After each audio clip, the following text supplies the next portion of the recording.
안녕하세요. 배당 읽어주는 주임입니다. 2025년 11월 30일 기준 연금 계좌와 ISA 계좌에 투자 가능한 국내 상장 미국 S&P 500의 총 수수료와 배당 수익률 등의 기준을 바탕으로 운용사별 상품들을 비교해 보는 시간을 가져보도록 하겠습니다.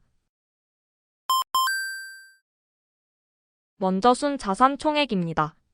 순자산 총액은 ETF가 보유하고 있는 주식과 현금 등 모든 자산 총액 중 부채로 인식되는 운용보수 등을 제외한 순자산을 뜻합니다. 순자산 총액이 높을수록 더 많은 투자자들이 해당 상품을 애용하고 있다고 볼 수 있으며 자산 운용사는 더 안정적인 상품 운용이 가능해집니다. 2025년 11월 30일 기준 타이거 미국 S&P 500의 순자산 총액이 가장 높았으며 다음으로 코덱스 에이스, 라이즈, 솔, 원큐 순으로 전월 대비 순위의 변동은 없었습니다. 국내 상장 미국 S&P 500은 이번 11월에도 신고점을 기록한 바 있으며 미국 시장의 강세로 인해 6가지 상품의 순자산 총액이 모두 전월 대비 증가되었습니다. 또한 비율로서는 원큐가 가장 높았지만 늘어난 액수로서는 타이거가 전월 대비 약 1조 원이 증가되면서 압도적인 1등을 유지하고 있습니다. 국내에 상장된 미국 S&P 500 인덱스를 추종하는 모든 상품들의 순자산 총액 총 합계를 기준으로 6개 주요 운용사 상품별 비중을 확인해 보았습니다. 순자산 총액 합계는 최근 들어 매월 새로운 최고치를 기록 중이며 앞서 살펴본 바와 같이 타이거의 순자산 총액이 가장 많이 증가됨에 따라 점유율 또한 타이거가 전월 대비 가장 높게 증가되었습니다. 6개의 운용사 상품 외에도 미국 S&P 500 인덱스를 추종하는 국내 상장 ETF 상품들은 다양하지만 앞서 설명드린 바와 같이 높은 순자산 총액의 ETF 상품은 장점이 분명함에 따라 상위 6개 상품을 위주로 비교를 계속 진행해 보도록 하겠습니다. 다음은 총 수수료입니다.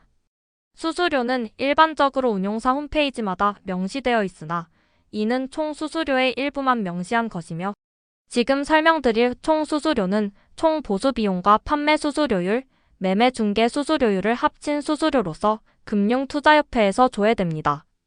다만 자료의 업데이트가 늦기에 약 한 달 전인 2025년 10월 31일 기준으로 편집했음을 참고 부탁드립니다. 2025년 10월 31일 기준 원큐 미국 S&P 500이 가장 저렴한 수수료를 유지하고 있으며 그 뒤를 이어 에이스 타이거, 코덱스 라이즈, 솔 순임을 확인할 수 있었습니다. 최근 들어 타이거와 에이스의 순위가 뒤바뀌었듯이 이번 10월에는 라이즈와 코덱스의 순위도 뒤바뀌면서 수수료 경쟁은 여전히 치열하다고 볼 수 있겠으며 가장 비싼 편에 속하는 솔의 경우에도 수수료가 꾸준히 감소되면서 경쟁 구도를 이어나가고 있습니다. 다음은 괴리율입니다. 괴리율은 실제 ETF 가치 대비 시장에서 거래되는 가격의 차이를 뜻합니다. 괴리율이 크다는 것은 실제 ETF의 자산 가치 대비 시장에서 거래되는 가격의 차이가 크다는 뜻으로 괴리율이 0%에 가까울수록 ETF의 실제 자산 가치를 잘 반영한다고 볼 수 있습니다. 하루마다 조회되는 괴리율 추이를 표준 편차로 계산하여 월 단위로 나열해 보았을 때 점차 안정되는 모습을 보이던 괴리율이 최근 들어 소폭 증가되면서 비교적 높은 모습을 보이고 있으며 6가지 상품 중 에이스가 가장 낮았지만 상품별로 큰 차이는 보이지 않았습니다. 다음은 배당 수익률입니다. 2025년 11월에는 월 배당 ETF 솔 미국 S&P 500과 분기 배당을 실시하는 에이스, 코덱스, 타이거 미국 S&P 500이 배당금을 지급했습니다.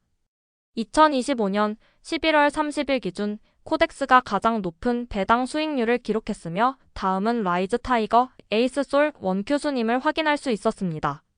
코덱스는 지난 2025년 2분기부터 이번 4분기까지 3번의 배당금을 지급했음에도 유보된 배당금을 함께 지급함에 따라 가장 높은 배당 수익률을 기록했습니다.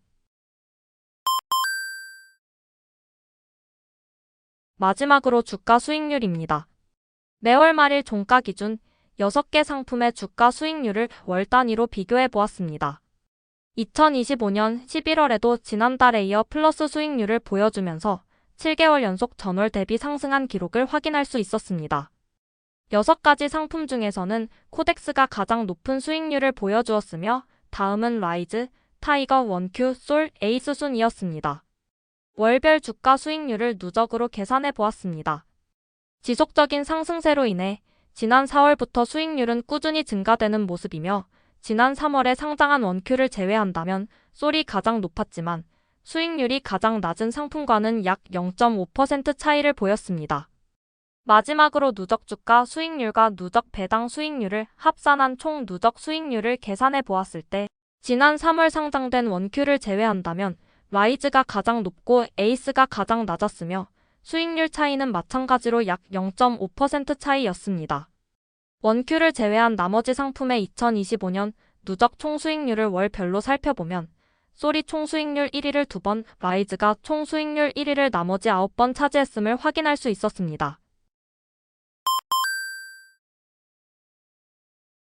지금까지 국내 상장 미국 S&P 500을 여러 기준에 의해 살펴보았을 때 결과는 다음과 같습니다. 다만 해당 결과는 보는 기준에 따라 완전히 바뀔 수도 있는 부분이기 때문에 투자를 하시는 데 있어서 단순 참고 용도로만 봐주시면 감사하겠습니다. 긴 영상 시청해주셔서 감사합니다. 지금까지 배당 읽어주는 주임이었습니다.